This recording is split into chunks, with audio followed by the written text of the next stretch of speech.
oh my God, like why is it every time I go to use a blood glucometer, I either can't find one or it needs to have the quality control check done? I tell you, that Tammy, every time she works, I have seen this happen with her. She has got to be responsible for this and she needs to be talked to. Scapegoating. It is one of those things in our workplace culture that exists and erodes away at teams. And it's not a very fun feeling. Scapegoating is where you blame everything that's happening wrong in your environment on a single person, such as maybe that nurse who never does a quality control check for a blood glucometer, or that healthcare provider who never puts the blood pressure machine back where it's supposed to be, and now it's an emergency and you can't find it. If you have this existing in your workplace, you likely have a scapegoat problem. My name is Tammy, your communication and leadership coach, and in today's episode of Courageous Conversations, we are talking about scapegoating. It is one of the 10 most offensive behaviors you will see, and you can get access to scripts in your download, 50 powerful scripts to stop offensive behaviors. Now, it can be really easy to just sit there in silence while somebody's complaining, letting them vent so that you can just get back on with your day. But the toxic part of this, and I don't mean Toxic, I mean Talksick, toxic part of this is that in order to change the culture, we have to speak into these moments where someone is being pinpointed as the problem of everything that's happening in our unit. Now listen, I know these are difficult situations, and part of what we think about is, oh my God, if I say something, are they going to go and complain about me to them? Will I soon become the problem in their eyes? I totally get it. The fears are real. And if we say nothing changes. So if you want to work in a workplace where the culture is healthy and positive and vibrant, you need to be part of the solution. You can't be a wallflower and pretend like nothing is happening. You're responsible for the workplace culture that you are working in. And this is an opportunity for you to simply stand into it and say, no, this is not okay.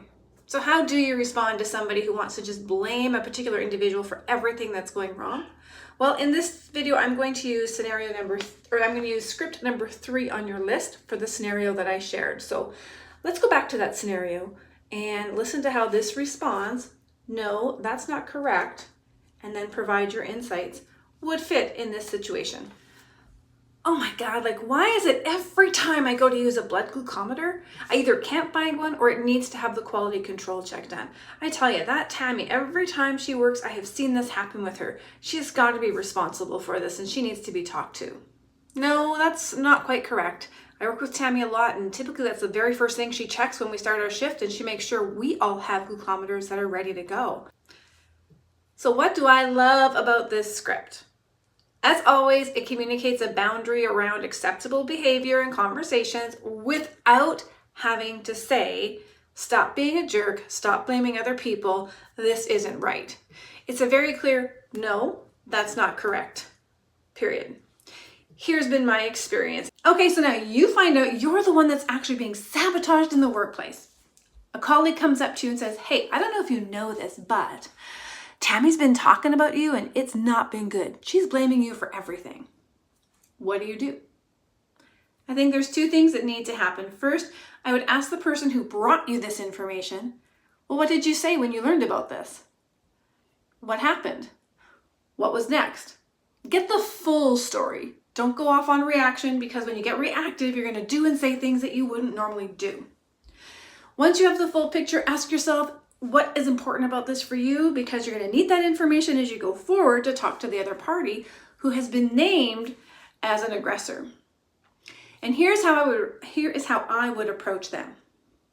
Hey Tammy, I've heard some rumors, and I'm not much of a fan of rumors. I'd much rather come to the person directly. Do you have some time to talk? Well, I'm really curious. So yeah, of course I'm going to want to talk. What's going on? And this is when you would ask. You can either share information, you've heard rumors that you're bad-mouthing me, or you can just say, I'm just wanting to know if we have a problem because it sounds like the rumor mill suggests that we do. You do not have to divulge who told you, what they told you, anything like that. In fact, I would recommend you don't say those things. I would just simply say the rumors are here. They're coming to me from a few different sources that maybe there's a problem between you and I'd like to sort that out so that we can get back to doing great patient care together. Let them, then whatever they're going to tell you, they're going to tell you. But you've now put it out there that, hey, people are talking, it's getting back to me, and we need to sort this out. Without coming up to them and saying, listen, Tammy, I hear you've been talking about me and we got a problem. That's just going to create more tension. So every time we have an opportunity to interact and to learn more, to create a place where people can actually come into conversation and say, you know what, yeah, I was having a bad day. I've been talking about you and I don't even know why, honestly. I've just put everything on you. If we can create a space where people can come in safely, we may be able to resolve problems faster. This has been your Courageous Conversation Moment, talking about sabotage. Be sure to download your free 50 powerful scripts to end offensive behaviors. And today we were looking at sabotage, and I've got 4 different scripts there that you can use. And I selected number 3.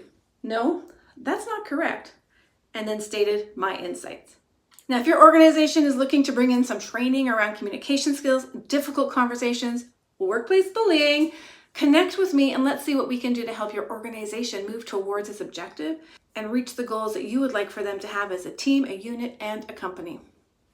As always, subscribe, follow, and share this with 5 of your friends, because you know, if you're looking for this, we know they're probably looking forward for this information as well. Comment below, let me know how this is helping you, how you're going to use it, and what is the difference after you use it. I love reading these stories. Go out there and make it a great day.